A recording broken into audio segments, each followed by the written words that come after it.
What's up, YouTube? So I did a live real quick and on Instagram, and I wanted to kind of maybe expand on what I was talking about. I am here to talk to you tonight about religious cults and group rituals, participating in group rituals, and how powerful they are not for an individual, and how you can get caught up, and how they give power to somebody else and something else, not necessarily a manifestation of what it is that you want. So, cults are really started so that they can gain control of people.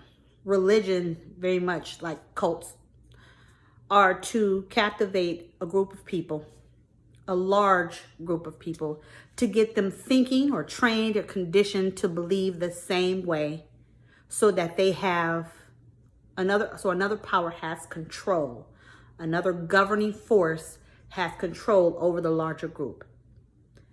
And the larger group, or the governing group, is smaller. It's less people than actually the larger group is, which is crazy. It's just another way of brainwashing a large group. This has been done over centuries of time because one group values the riches or wealth of another group.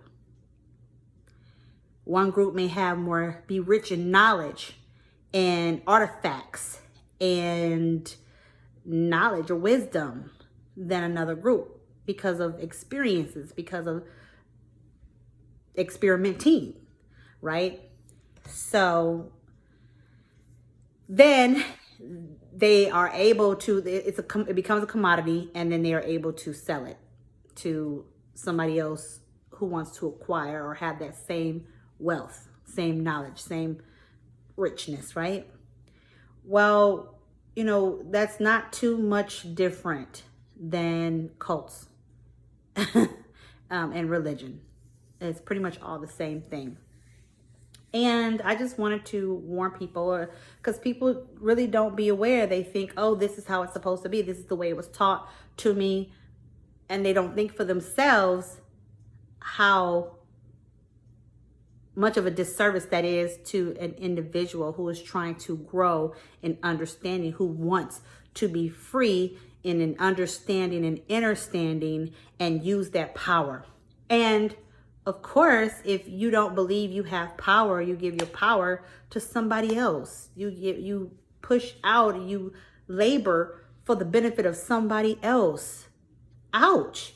That is so dangerous and so damn dumb. Like, why do we do that? Because that's the way we were conditioned to believe. That a lot of us were brought up in religious sectors. So anyway, I just want to first and foremost warn people, don't be so quick to get involved in group manifestations, group, spells and rituals. Okay. Otherwise you might as well just go back to the church if that's your jam.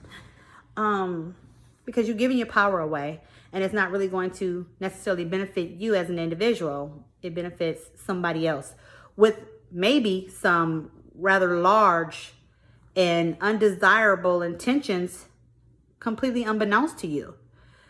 People will say anything. Like, people will say anything to you to get you to buy into what they want you to buy into for $1. People will do a lot of things for money, for the love of money. And so it is a large possibility that when you get involved in a group ritual, that the intentions that are set by the leader or the organizer of that particular ritual may have you blindly going into something you have no business. Their intentions may sound like one thing and mean something else. We have to be very spiritually cognizant. We have to be use your intuition. got to be intuitive. You got to listen to spirit for yourself and be discerning. If something don't sit well with you, question it. Don't let it just like, oh, maybe, you know, that's because I don't know. Don't play yourself. Don't short yourself. When spirit raises a flag, pay attention to that flag and address it immediately. You don't want to get entangled in some bullshit. You don't want to get into nobody else's dramatic karma. You don't want to get caught in the crosshairs or web of destruction, actually. It's like when that movie New Jack City, when Nino Brown, when they was getting shot up by the Italians at the wedding, and that's the part when Keisha died, and he used the little girl as a body shield. That's pretty much kind of what you be doing when you get involved in group rituals. Not sugarcoating it at all. That is some real shit.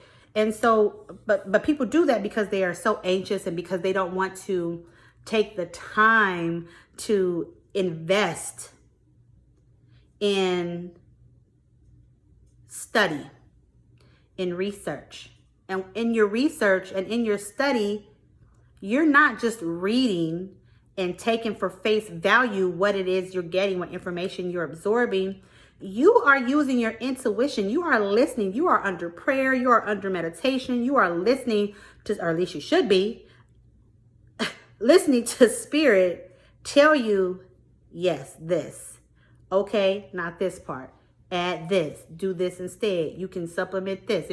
They will tell you. They will be right in your ear, over your shoulder, around your head, in the room, picking books, putting them in front of you, giving you messages, giving you signs of what to go, what to do, or what to use, what ingredients, what tools you need, when the right timing will be. It may not be right then. Oh, but I need to do this because I want this to happen. Da, da, da. Yeah, we all want something. People in hell want ice water. Don't necessarily mean you're going to get it until it's the right timing. And it's when things are supposed to happen at a certain time. If we interject our energy or intentions into something prematurely, we could set ourselves up for failure to backfire. Or we could get, it could be just disastrous in the long run. So you want to save yourself that heartache, that trouble, and your energy. And a lot of times too, like you don't even have to do anything. The ancestors, God knows your heart, right? The ancestors, your angels know what you need. They know what you want.